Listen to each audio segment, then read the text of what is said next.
Fatevi avanti che questo è il posto, fatevi avanti che qui che sepolto. Tesoro più grande che puoi immaginare, hai in sé tutto ciò che puoi desiderare. Lo trovi alla fine dell'arcobaleno, se carte bugiarde ti aiuterà il cielo. Rubli e dobloni sesterzi, tutti 882 pezzi. Dentro trovi pure il pozzo della giovinezza, perché non vieni a bere del domani avrai certezza. Con tutto sto denaro puoi comprarti una fortezza, per guardia avrai un drago e per compagno ogni bellezza. Ribacerà l'anello dei Nibelunghi, vassallo sarà il genio della lampada magica. Se sarà il più bello, il più ricco di tutti, possiederai il mondo e la tua vita sarà favola. Yo ho, hai fatto il botto, yo ho, sei ricco sfondato, yo ho, e mo sei a posto, compagno di Mida e di Creso Eldorado. Danza e ridanza che piove denaro, ridi felice che il dono più raro volteggia ed inciampa fino a impazzire, puoi acquisire pure la tua fine. Ed io sono il guardiano di questo tesoro,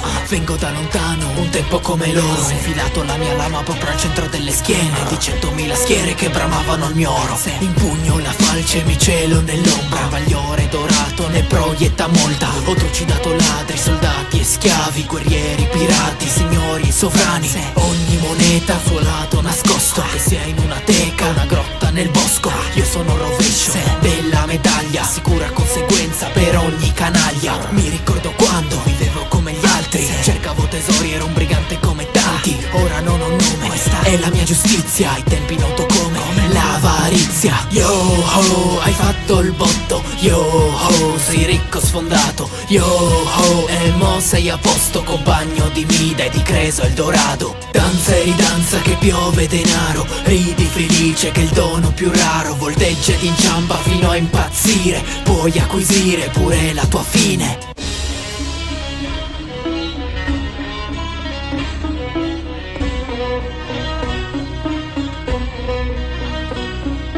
Yo ho, hai fatto il botto, yo ho, sei ricco sfondato, yo ho, e mo sei a posto, compagno di Mida e di Creso Eldorado. Danza e ridanza che piove denaro, ridi felice che il dono più raro volteggia ed inciampa fino a impazzire, puoi acquisire pure la tua fine.